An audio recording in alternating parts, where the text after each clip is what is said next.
30 ans, un compte rond, un cap, une étape et une occasion de rendre la fête encore plus belle.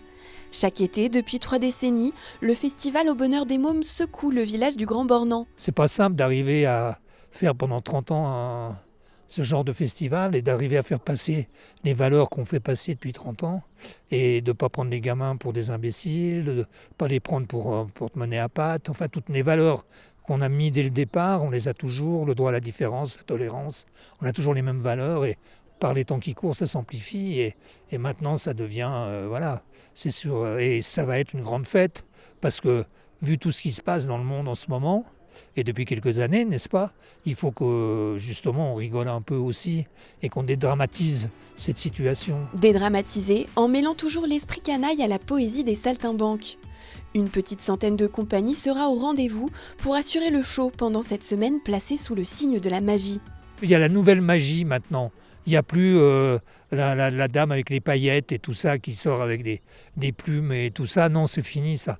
Maintenant, on est dans une nouvelle magie et c'est très intéressant. Il y a des choses vraiment incroyables. On n'arrive jamais à expliquer. Hein. Ce sont les magiciens. Hein.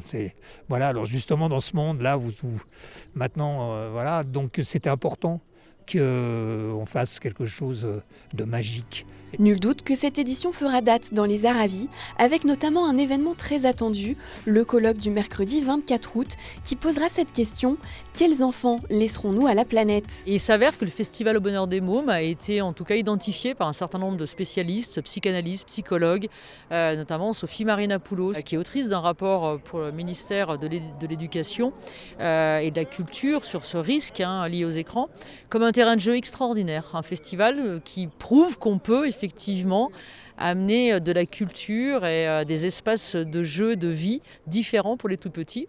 Et donc va naître un plaidoyer et un colloque.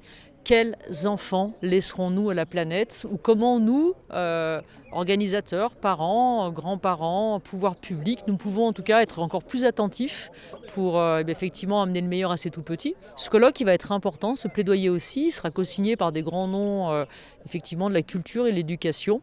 En aucun cas pour donner des leçons, mais plus pour tous nous amener à réfléchir. Le concert gratuit du chanteur Aldebert sous la Grenette le jeudi 25 au soir constituera lui aussi un moment exceptionnel pour les petits et les grands. Pour la grande fête, rendez-vous donc du 21 au 26 août prochain au Grand Bornand.